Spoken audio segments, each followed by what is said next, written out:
when you go through something like this, you, you're experiencing the trauma of it too. How many players in this league are playing with a level of trauma right now, just from having been around it, being a witness to it, Yeah. being involved in it firsthand, being in that meeting, and how difficult is that? And it's not just professional soccer; it's younger levels too, I'm sure. Yeah. Uh, yeah, I mean, to be totally honest, the first time I had a coach sexually molest one of my players or one of my teammates, I was 13. So this is something I've dealt with in my entire, soccer career, youth and professional. And unfortunately, that story is probably true for a lot of the girls in this league. And I think part of all of this coming out is actually realizing that we've been through trauma, that this isn't normal, this isn't okay, and the things we've justified for so long, the verbal abuse, the teetering on sexual abuse, maybe he didn't touch you, but he's saying inappropriate things or putting his hand on your shoulder for a bit too long, little things that we've just accepted, whether it's verbal or sexual abuse, as just the norm, as things we're kind of immune to. And I think we've all had to go through this reckoning individually of looking at ourselves. Why didn't we say anything? Why didn't we report anything? Why didn't we listen to our gut feelings when we felt uncomfortable, when we felt like something was wrong? Why didn't we speak out? And yeah, so I think the trauma of it actually happening to so many of us. And, when you look at Christy, Erin by far is the one that was affected the most and had the most awful thing done to her. But there were so many of us also that were so manipulated and tricked. And whether it was the girls being treated bad verbally and not having anywhere to go, or it was, some of us veterans being told lies and being, used as pawns in his sick game. I think there's just so many levels of inappropriateness and abuse and things that we have to deal with and work through individually and collectively. We're in that weekend where all of the stuff came out earlier, right? And the games were canceled. And then you come back and have that moment when the teams came back. You had obviously stuff in your head and new stuff going on your team, I think, at that point. What was that like?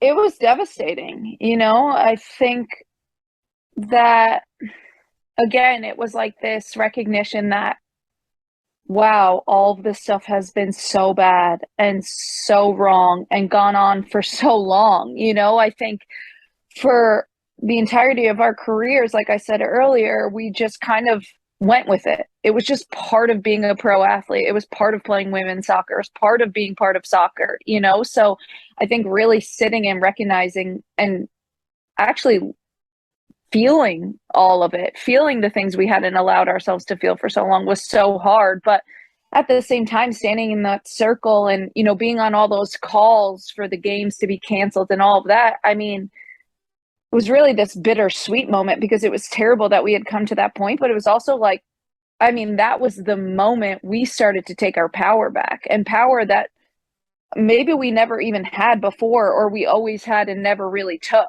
And I think, so it was, I mean, I think if I take anything out of that, everything that's gone on, and especially those moments, it was like just true, like admiration for the women in this league, like powerful, strong, brave, like the things that women have had to go through, not only to just play the sport and live their dream, but also then to identify the perpetrators and say their deepest traumas out loud, and all of us coming together to have their backs and working through our own stuff together. I mean, I think it was just a symbol of strength, led by Sinead and Mana and Erin and the other girls, but every single one of us, coming together and really being in it with each other, I think was really inspiring and really a turning point that this league has needed for so long, this sport has needed for so long. So it was devastating to look at the people and the pain we were all in, but it was also, I think, the turning point. It was the rock bottom that we had to,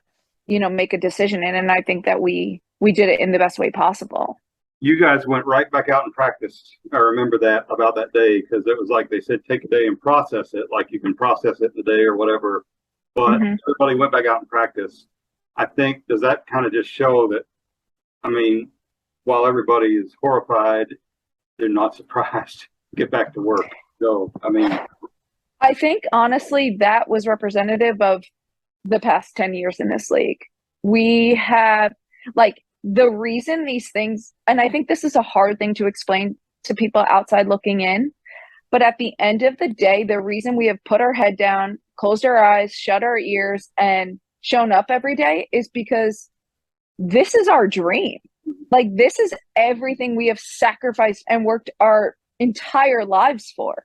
We love this game. We just want to play this game. And I think you look at the sacrifices people have made tangibly, but then you think about all the things we had to endure. Like, that's just what we've done. That's what we've known. And this game is everything to us. So, us deciding as a team to go out and train the next day is just, a byproduct or representative of what we've done every single day, because this abuse has existed in our careers this entire time. So yeah, it was shock and it was disgust. And honestly, the game is a place that we love. The game is training is an hour and a half where you don't have to think about anything else. And especially in that moment, all we wanted to do was think about something else because it was disgusting and horrifying and we weren't able to process it. And I mean, you look at that team, I mean, our average age was what, 24, 25? Like, they're kids. And we just wanted to, like, go find joy on a field, go feel free. And I mean, for so many of those girls, this was the first time they were playing that entire season without somebody verbally abusing them during a training. This is the first time Erin was out on a field not worried if she made a mistake, she might get sexually assaulted for it. So it was just us doing what we've done every day. And the only thing we know how to do is show up and play, like, live our dream, no matter what that means.